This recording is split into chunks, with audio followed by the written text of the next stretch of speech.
សួស្តីបងប្អូនបន្ទាប់ពីសិក្សាអក្សរ J រួចតើយើងត្រូវបានបន្តទៅអក្សរអ្វីដែរបងប្អូនដូចដែលadminបានចាក់តាំងពីដើមអញ្ចឹងថាពេលដែលចប់អក្សរ J យើងនឹងចាប់ផ្ដើមរៀនអក្សរតែនគឺអក្សរ K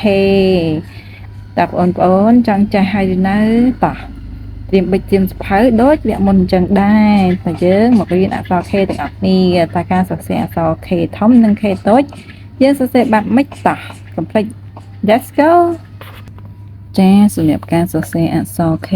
គឺអត់មានពិបាកទេគឺបងប្អូនគ្រាន់តែគោះពីលើចុះមកក្រោមបែបនេះណាតម្រង់ដូចគ្នាអញ្ចឹងបន្ទាប់ពីបងប្អូនគោះបែបនេះហើយគឺបងប្អូនត្រូវដាក់ជើងវាបែបនេះណាគឺអក្សរ K អញ្ចឹងadminនឹងសរសេរជាគំរូជូនបងប្អូនឲ្យបាន 4-5 អក្សរ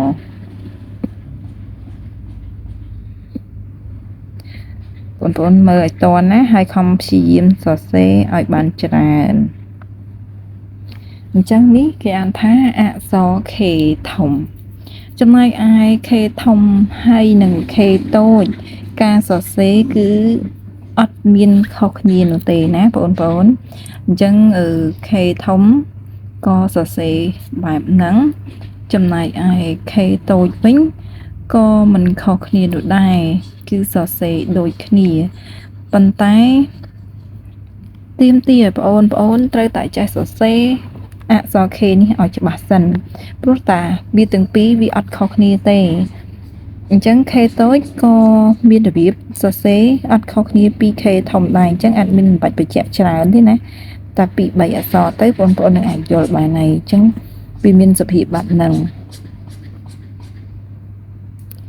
អញ្ចឹងការសរសេរទី1គឺបងប្អូនត្រូវអូសពីលើចុះមកក្រោមណាអូសពីលើចុះមកក្រោមគឺលេខ1ហើយនេះជើងវាខាងនេះហើយអូសមកខាងនេះឲ្យមានសភាពស្មើគ្នាណាកុំឲ្យខ្លីក្រោមលើវាវងអីចឹងណាឲ្យមានទំហំលក្ខណៈស្មើគ្នានេះបងប្អូនបញ្ញាប់សរសេរគឺយើងអាចសរសេរបែបនេះឃើញទេលក្ខណៈបែបហ្នឹងក៏មានតម្រង់ប្រហាក់ប្រហែលគ្នាបាត់ទៅហើយអញ្ចឹងមានបញ្ជាក់ម្ដងទៀតណាដើម្បីសរសេរអក្សរ K បានគឺយើងត្រូវគោះពីលើចុះមកក្រោមបែបនេះណាហើយក៏ដាក់ជើងវាមកតម្រង់គឺស្មើគ្នាបើយើងគោះ2បន្ទាត់យើងត្រូវយកមួយបន្ទាត់នេះមកភ្ជាប់គ្នាជាមួយចំណុចកណ្ដាលនេះហើយអូសមកខាងក្រោមនេះហើយធ្វើម៉េចកុំឲ្យលើសមកអញ្ចេះហាព្រោះមើលទៅវាអាក្រក់មើលឃើញទេបងប្អូនអញ្ចឹងបើសិនជាអានេះវាលើសដល់កម្រិតហ្នឹងបងប្អូនទៅថែមមួយជើងនេះដើម្បីឲ្យវាទំហំប៉ុនគ្នាយល់អត់អូខេអញ្ចឹងមានបញ្ជាក់ម្ដងទៀតដើម្បីសរសេរអក្សរ K បានបងប្អូនត្រូវគូសពីលើចុះមកក្រោមបែបនេះហើយដាក់ជើងវាបែបនេះតាមចំណុចកណ្ដាលហើយក៏អូសវាមកបន្ទាត់ស្មើគ្នាចំណែក K តូចដូចគ្នាណាបងប្អូនគឺគ្រាន់តែគូសពីលើចុះមកក្រោមហើយក៏ដាក់ចំណុចកណ្ដាលដូចគ្នាគឺអត់មានអីខុសគ្នាទេគឺដូចគ្នា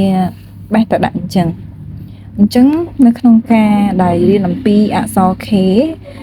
អត់មានសង្ឃឹមយ៉ាងមុតមមថាបងប្អូននឹងតាមតាន់ដោយសារតែវាអត់មានខុសគ្នាពី K ធំនិង K តូចទេយើងអាចស្រួលចំណាំជាងអក្សរផ្សេងអញ្ចឹងណា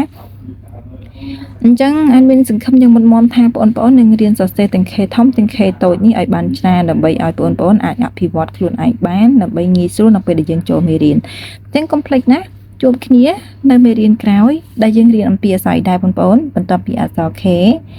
បងប្អូនណាដឹងអាចឆ្លើយក្នុងចិត្តបានណាចាបន្ទាប់ពីអក្សរ K យើងនឹងសិក្សាអំពីអក្សរ L ចាអញ្ចឹងចាំជួបគ្នាជាមួយនឹងអក្សរ L វគ្គក្រោយណាបងប្អូនអរគុណជំរាបលា